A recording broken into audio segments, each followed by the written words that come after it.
Minister, another week, another European deal on migration that treats the actual relatively small number of desperate, traumatised refugees who tried to get to Europe as some kind of a marauding, overwhelming army that has to be kept at bay at all costs. And let's remember while we sit here that over the weekend and into Monday, 200 migrants died in the Mediterranean. And what we call a refugee crisis is in the first 6 months of this year, less than 40,000 undocumented migrants made it to Europe.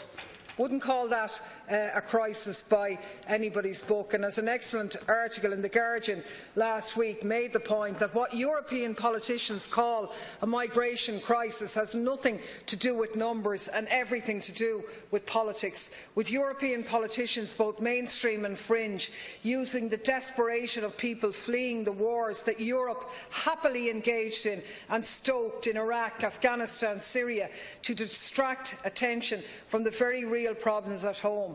Civilians whose lives have been destroyed by war are paying the price for the rescue of the European banking system in 2010. That's the grubby, despicable reality of geopolitics. It's not a place where morality is given much quarter for all of the people who call themselves liberals.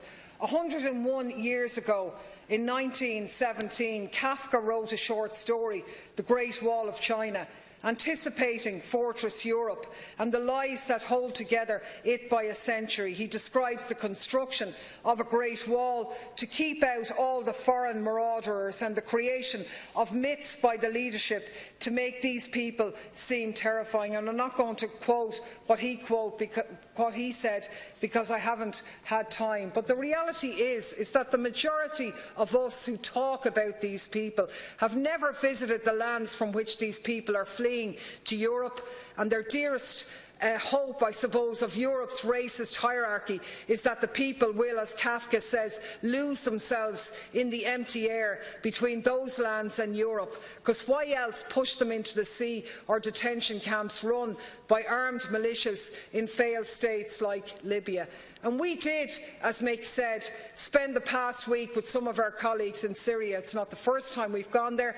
And for the record, we paid for ourselves. We went where we liked. We talked to where we like. And we defy anybody to say that the children we met on the roads or the people we met on the streets who waved at us and who welcomed us and who told us their stories were somehow paid by some regime. These are Syrian citizens. And as the businessmen in Aleppo whom we meet, who I kind of laughed as we sat there, and I said, you know what, this fella would be at home in Fine Gael. He is tailor-made. This is a businessman who wants to make money, who comes from one of the oldest families in Syria, in textiles, in olive oil, who traded until in 2010, when they suddenly started getting leaflets.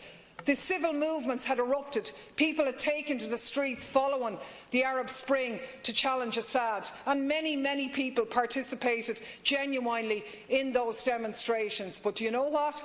6 years on, not a single area that's been taken over by the rebels has any form of democratic control. They're religious jihadi, run by religious courts, bearded men primarily from other countries, and the freedoms that were there have been gone. So the people of Aleppo who stayed out of the war suddenly found their factories surrounded, leaflets coming in. They were just making a living saying, get out or die.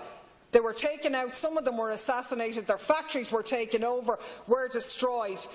I defy you, Minister, and I want you to take it back to Simon Coveney, whom we've already made representations to, a very genuine, reputable documentary maker who went to Aleppo last November in his constituency, asked him to meet and to talk about Aleppo.